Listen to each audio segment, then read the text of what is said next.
Good morning, everybody. Myself, Dr. Satish Jadhav, Assistant Professor in Chemistry, RB Attal, Arts, Commerce and Science College, Georai, District Bid. My roll number is 11. First of all, I am very thankful to UGC HRDC, Dr. Vasam Ambedkar Marathoda University, Aurangabad, coordinators, co-coordinator and course coordinator of online refresher course in disaster management for giving me chance for presentation of seminar. My seminar title is biological disaster prevention and control.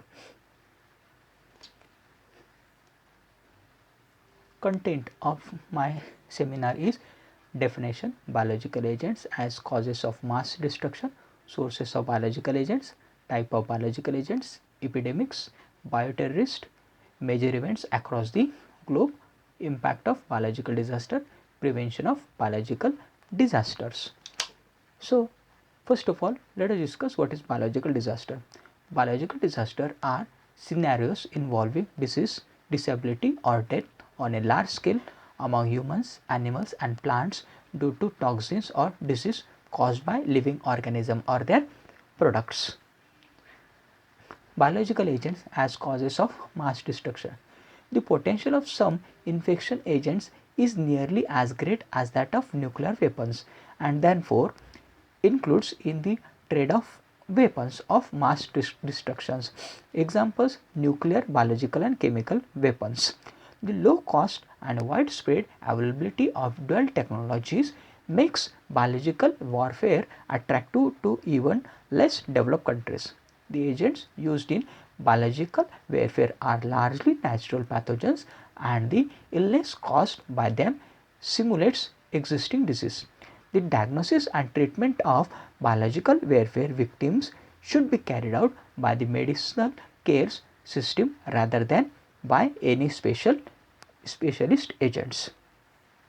Sources of biological agents. There are number of sources of biological agents. Any human, animals or plant pathogens can cause an epidemic or be used as a biological weapons.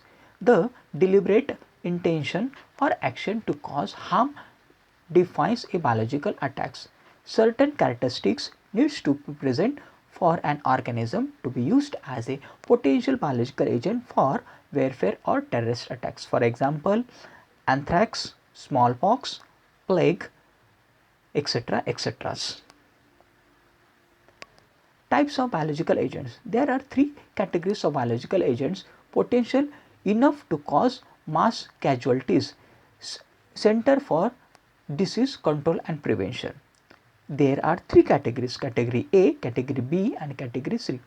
Those in categories A have the greatest potential for fear and disruption and most significant public health impacts. Let us discuss category A. This category A includes easily disseminated or transmitted persons to person. High mortality requires special action for public health preparedness. Example: viruses, for example smallpox, Ebola, etc. etc. Bacteria, anthrax, plague, etc. etc. Toxins, botulism. This is also the included in category A. In category B, the mortality is to disseminate. Moderate mortality and low mortality requires improved diagnostic capacity and enhanced surveillance. Viruses, alpha virus, bacteria, Q fever, brucellus, toxins, castor beans and staphylococcus included, etc. etc. In category C, the viruses includes are Nipah, hantavirus, tick bones, yellow fever and in bacteria multi-drug resistance. This included in the category C. Now let us discuss about the epidemics. An epidemic is the rapid spread of infection diseases to a large number of people in a given population within a short period of time, usually 2 weeks or less. For example, in mining cockles infection, an attack rate is excess of 15 cases per 1 lakh. Peoples of 2 consecutive weeks is considered an epidemic. A few cases of a very rare disease may be classified as an epidemic, while many cases of an common disease such as common cold. How the epidemics it get transmitted? It get transmitted by airborne transmission, airdrop transmission. The airborne transmission is the spread of infection by droplet nuclei or dust in the air without the intervention of winds or drafts. The distance over which airborne infection takes place in short says 10 to 20 feet. Arthropod transmission takes place by an insect either mechanically through a contaminated probes or feeds, or biological when there is growth of replication of an organism in the arthropods. Biological transmission involves a biological process that is passing a stage of development of the infection agent in an intermediate host. Contact transmission, the deceased agent is transferred directly by biting, chewing, or indirectly by inhalation of droplets, drinking of contaminated water, traveling in contaminated the vehicles, etc. etc. Bioterrorism. Bioterrorism is the deliberate release of virus, bacteria, toxins or other harmful agents to cause illness or death in peoples, animals or plants. These the biological agents are attractive to terrorists because they are extremely difficult to detect and do not cause illness for several hours to several days. Some bioterrorism agents like the smallpox virus can be sprayed from person to person, and some like anthrax. Bioterrorism may be favored because biological agents are relatively easy and inexpensive to obtain, can be easily disseminated, and can cause widespread fear and panic beyond the actual physical damage.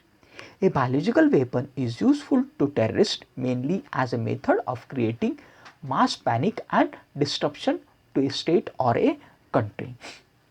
Now let us discuss about the major events across the globe.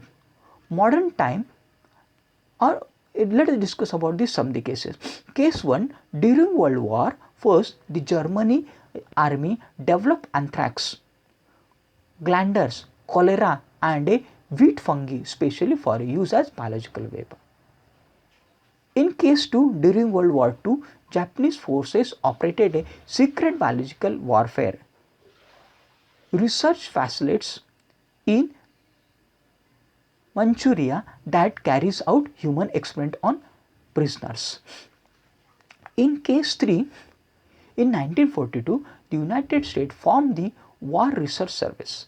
Anthrax and the toxin initially were investigated for use as the weapons. In case 4, in 1979, an accidental release of anthrax from a weapons facility in number of the country which kills the at least 66 peoples, and case 4 nowadays it causes the pandemic, that is the coronavirus. These are the, we can say, the bio disasters. These are the 4 cases. Now impact of biological disaster. Dispersal experiments have been attempted using non-pathogenic bacillus globigli, which has physical characteristics similar to Bacillus anthrax. The dispersal experiment shows that an attack on the New York subway system would kill at least 10,000 people. In the case of smallpox, the emergence of secondary cases at the rate of 10 times the number of primary infected subjects would add to the burden. There would also be a demand for the large scale vaccination from meagre stock and no ongoing production. This is the impact of biological diseases. Now, what are the prevention of biological disasters? How to prevent the biological disaster? Very first one, personal cleaning. It is very important, that is daily you should take bath. Don't grow your nails, because in nails the number of the microorganism they inserted and they goes in our the stomach and it causes the biological disaster. Wear clean and clear the clothes. because on the clothes also number of the microorganisms they will deposited and indirectly they get inhaled and we get and the sick. Eat nutrition and balanced food. Don't eat the junk foods. Eat the nutritional the foods. So it enhanced our the immune system. Similarly, immunization state should be up to date, that you should do yoga, pranayam, exercise so that our immune system get increased. Prevent overcrowding. Nowadays due to the corona we are avoiding the overcrowding, because overcrowding what it causes? It causes and the infection from person to persons. Hence overcrowding should be avoided. Good ventilation. There should be the good ventilation. The air should be flow so that microorganism it will not deposit it and they get flow from one place to another place, and due to the ventilation their lifespan also decreases. Protect from hot and cold weather. You know, nowadays also due to the hot and cold, what happens? The persons are getting the ill, and hence you should be protected from hot and cold weather. Health education, because in the rural area, you nowadays also the rural people they don't know the how to take the prevention. So we should arrange a camps to educate that the uneducated the peoples from that the rural. Number of the urban peoples they also don't know about how to prevent the biological disasters. So the volunteers should be make a camp and arrange a camp to give and the health education. Surveillance, we should make and the survey so that we should know how many peoples are affected or how many the biological disaster are happening. Okay, so these are the prevention of biological disaster. And lastly, this is the bibliography from where I have collected all this the information. I have used some the internets, the IDs, some the books and the some the reference materials. Lastly, stay home, stay safe and thank you. Once again, I am very much thankful to UGC HRDC, Dr. Bhabasam Ambedkar Marathwada University, Dr. Rafe sir, Dr. Bandila sir and course coordinator Ram Chauhan sir for giving me chance for this the seminar. Thank you once again, thank you.